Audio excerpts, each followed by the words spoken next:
Hello friends, this is me Priya and welcome to my channel of Excel learning, जिसमें if I would say तो हम लोग basically आपकी UPSC का जो भी टारगेट है उसके लिए जितने भी रेलेवेंट कोर्सेज हो सकते हैं वो यहाँ पर आपको प्रोवाइड कराया जाएंगे। यानी अगर आप करंट इश्यूज़ की बात करिए, स्टैटिक पोर्शन की बात करिए, तो सारी चीज़ें यहाँ पर आपको कराई जाएंगी।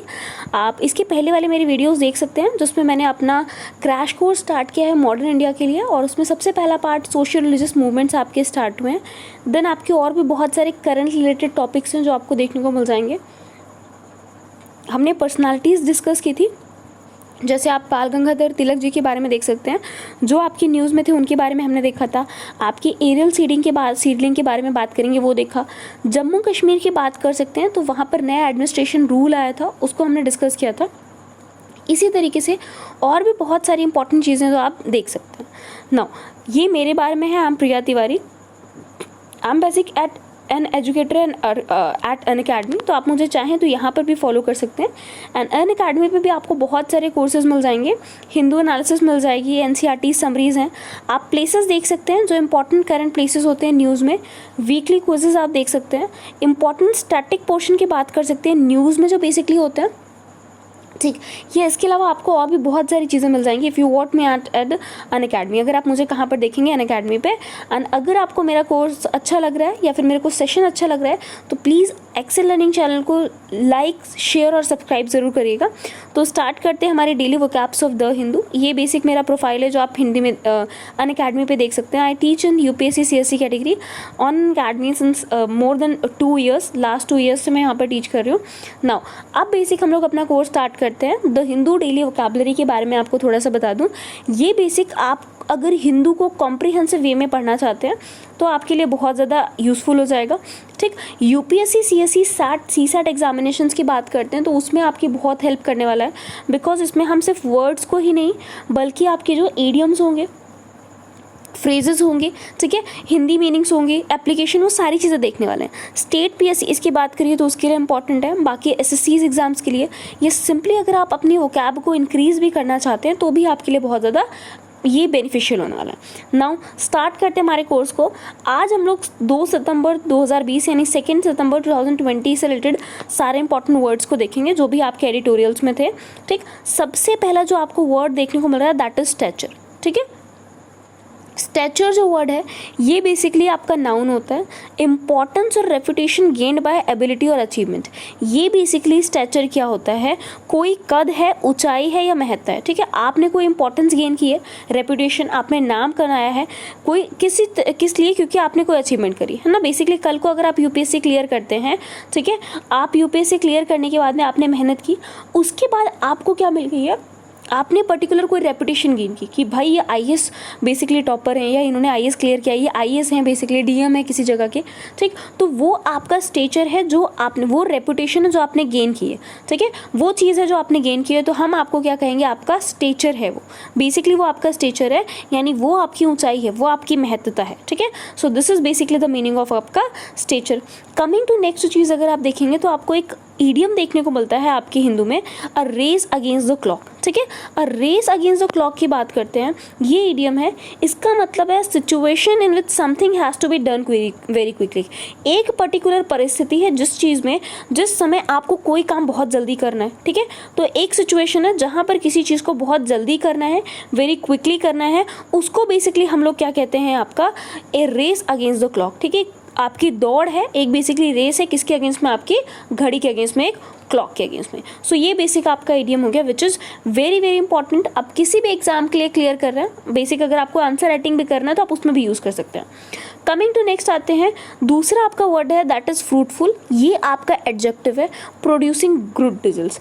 कोई भी फ्रूटफुल का मतलब क्या हुआ, फ्रूट मतलब फल है, तो कोई चीज़ फलों से भरी हुई है, फ्रूट से भरी हुई है। हम लोग बोलते हैं ना मेहनत का फल मीठा होता है, तो मतलब जो आपके रिजल्ट्स हैं, आपके जो भी परिणाम है, अगर वो बहुत अच्छे हैं तब हम बोलेंगे फ्रूटफुल, ठीक है। किसी पेड़ में अगर फ्रूट आ गए तो मतलब क्या हुआ, बेटर चीज़ है, अच्छी चीज़ है। अगर फ्रूट नहीं आ रहे तो ख़राब है। तो अगर फ्रूटफुल है तो मतलब क्या होगा, कोई भी चीज़ जो आपके गुड रिजल्ट्स को प्रोड्यूस कर रही है, गुड रिजल्ट्स को पैदा कर रही है, तो आपका फ्रूटफुल हो गया। नेक्स्ट अगर आप देखेंगे, take the sheen off phrase की बात करते हैं, ठीक है। आपका एक फ्रेज आया था, that is take the sheen off to spoil something और to make it less enjoyable. अगर आप देखेंगे किसी चीज़ की शीन मतलब होता है किसी चीज़ की चमक, उस चीज़ की चमक आपने निकाल दी, टेक ऑफ कर दी, उसको निकाल दिया, तो मतलब को क्या हो गया, उस चीज़ को आपने ख़राब कर दिया, ठीक है, उस चीज़ को स्पॉइल कर दिया। या वो चीज़ पहले बहुत ज़्यादा एंजॉयबल थी, बहुत अट्रैक्टिव थी, बहुत अच्छी लग रही थी, आपने उसको लेस एंजॉयबल बना दिया, तो इसका मतलब होता है टेक द शीन ऑफ, ठीक। ये भी बहुत इंपॉर्टेंट अगर आप अपने मेंस आंसर राइटिंग में यूज़ करना चाहते हैं, या सीसैट की बात करें, किसी भी एग्जाम्स के लिए अगर आप देखेंगे तो बहुत इंपॉर्टेंट है ये। नाउ नेक्स्ट अगर देखते हैं तो आपका जो वर्ड है दैट इज ट्रायम्फ, है ना। ट्रायम्फ आपने सुना होगा, तो ट्रम्प नहीं है, जिन्होंने आके यहाँ पर विवेक का मुनुंद किया था उनकी बात नहीं कर रहे हैं, दैट इज ट्रायम्फ, ठीक है। ट्रायम्फ एक नाउन होता है जिसका मतलब होता है ग्रेट विक्ट्री और अचीवमेंट।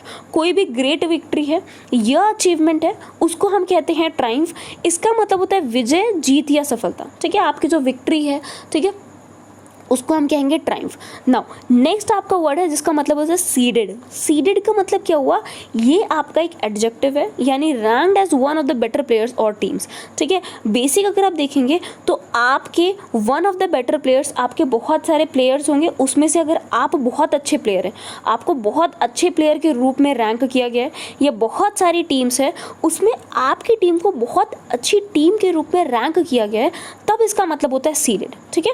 इसका मतलब क्या हो जाएगा, सीडेड। तो ये भी बहुत इंपॉर्टेंट है, दोनों वर्ड्स भी आप ध्यान रखिएगा। कमिंग टू नेक्स्ट वन अगर देखते हैं तो आपका नेक्स्ट वर्ड है यूफोरिया, जो एक नाउन होता है, a state of extreme delight और जॉय, ठीक है। एक बेसिक स्टेट है जो आपका एक्सट्रीम डिलाइट का और जॉय का है, ठीक है। यानी बेसिक अगर आप देखेंगे, आप किसी स्थिति में हैं जहाँ पर आप बहुत खुश हैं, बहुत डिलाइटफुल हैं, बहुत जॉय हैं, तो वो क्या होता है, यूफोरिया होता है, ठीक है। यानी उत्साह वाली कंडीशन, आप बहुत खुश है ना, मन में वो लड्डू फूटने वाली कंडीशन है, दैट इज यूफोरिया, और ये आपका नाउन होता है।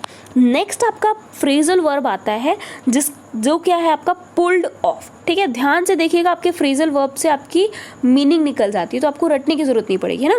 फ्रेजल वर्ब आपका दिया हुआ है, बेसिकली क्या कह रहे हैं, पुल्ड ऑफ, मतलब क्या हुआ, to carry out despite difficulties, ठीक है। बहुत सारी डिफिकल्टीज होने के बावजूद भी आप क्या कर रहे हैं, पर्टिकुलर किसी चीज़ को कैरी आउट कर रहे हैं, ठीक है। तो इसका मतलब क्या हुआ, अगर आप सारी की सारी डिफिकल्टीज़ को, सारी की सारी कठिनाइयों को अगर आप ओवरकम करके बाहर आ चुके हैं तो आप सफल हो चुके हैं, यू हैव सक्सीडेड, ठीक है। सो ये बेसिक आपका मतलब होता है किसका, इफ आई वुड से तो पुल्ड ऑफ का। That is also very important, है ना। आप चाहे नॉर्मल एग्जाम की बात करेंगे या फिर अगर आप देखेंगे किसमें, मेंस आंसर राइटिंग में, तो बहुत इंपॉर्टेंट है।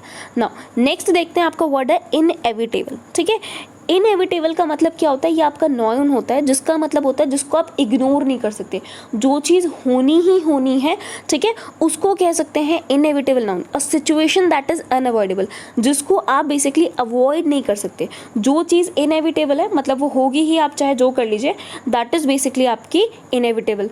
नेक्स्ट आपका जो वर्ड आता है दैट इज कॉन्ट्रैक्शन। कॉन्ट्रैक्शन क्या है, अ रिडक्शन इन साइज और अमाउंट, ठीक है। किसी भी साइज की बात कर रहे हैं, उसमें अगर कुछ रिडक्शन हो रहा है, या फिर क्वांटिटी की बात करिए, यहाँ पर कोई चीज़ 10 थी वो घट के आपकी 9 हो गई, तो रिडक्शन हो रहा है आपके साइज में या फिर आपके क्वांटिटी में, अमाउंट में, तो उसको हम बोलेंगे कॉन्ट्रैक्शन, या इसको बोलते हैं संकुचन, ठीक है। सो ये आपका हिंदी वर्ड भी हो गया ना।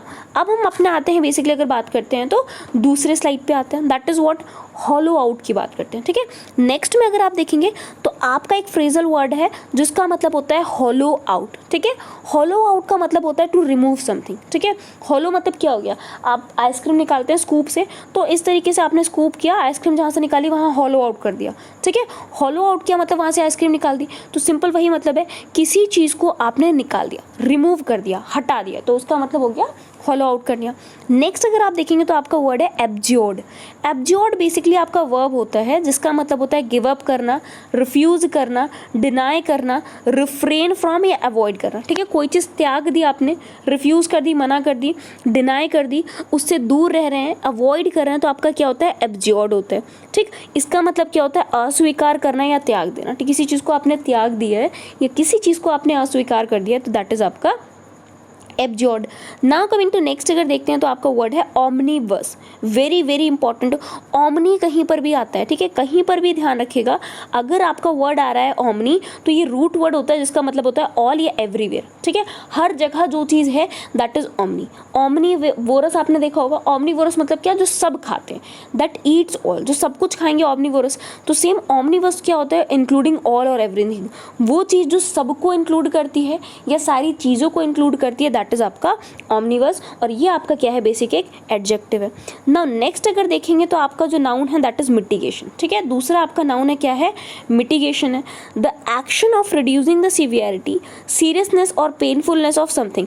अगर आप देखेंगे एक एक्शन, कोई ऐसा काम, नाउन मतलब क्या हुआ, आपने कोई एक्शन किया जो क्या कर रहा है, किसी चीज़ की सीरियसनेस में उसको, अगर आपको पेन हो रहा है बहुत ज़्यादा या सिचुएशन बहुत ज़्यादा क्रिटिकल है ना, कोई बहुत ज़्यादा तकलीफ में है, आप या तो पेन को कम कर रहे हो या फिर आप उसकी जो भी सिचुएशन थी, ठीक है, कोई बहुत ज़्यादा परेशानी में, उसको परेशानी को कम कर रहे हो, तो ये होता है मिटिगेट करना। बेसिक इसका मतलब क्या होता है, कम करना, ठीक है, इसका बेसिक मीन क्या होता है, कम करना, टू रिड्यूस। तो एक एक्शन जिसमें आप सीवियरिटी को, सीरियसनेस को, पेनफुलनेस को कम कर रहे होते हैं उसको मिटिगेशन बोलते हैं, यानी गंभीरता कम करना, ठीक है, जो बहुत इंटेंस थी उसको आपने कम कर दिया तो गंभीरता कम करना हो गया ना। अब हमारे दूसरे वर्ड पे आएंगे जिसका मतलब होता है फॉरसेक। फॉरसेक आपका एक वर्ड है, एक वर्ब है जिसका मतलब होता है अबंडन या लीव, ठीक है, आपको अबंडन करना है मतलब छोड़ देना है, त्याग देना है, ठीक है, लीव कर देना, तो उसका मतलब क्या होता है, फॉरसेक यानी वर्ब, ठीक है। दूसरा आपका वर्ड है वो भी आपका वर्ब है यानी रिटार्ड। अभी आपने मिटिगेट देखा, ठीक है, मिटिगेट की तरह ही आप कहीं ना कहीं इसको देख सकते हैं। मिटिगेट का मतलब होता है कम करना, रिटार्ड का मतलब होता है किसी चीज़ की स्पीड हो अगर तो उसको स्लो कर देना, ठीक है। जैसे आपने एक्सीलरेशन देखा है ना, एक्सीलरेट, गाड़ी एक्सीलरेट होती है तो मतलब क्या होता है, उसकी स्पीड बहुत बढ़ रही है, तो उसका जस्ट अपोजिट मीनिंग होता है रिटार्डेशन, यानी स्पीड को कम करना। तो रिटार्ड का मतलब क्या हो गया, डिले और hold back in terms of progress और डेवलपमेंट। आप प्रोग्रेस की बात करिए या विकास की बात करिए, डेवलपमेंट की, तो होल्ड बैक करना या डिले करना, देरी करना, है ना, बहुत धीरे धीरे आप चल के डेवलपमेंट कर रहे हैं तो आपका रिटार्ड होता है, तो इसका मतलब हो गया धीमे करना। नाउ कमिंग टू, अब हम हमारे दूसरे वर्ड पे आते हैं, दैट इज आपकी बात करते हैं तो हेडविंड्स की बात करते हैं, ठीक है। हेडविंड्स बेसिकली नाउन है, इसका मतलब होता है a source of resistance as to progress और सक्सेस।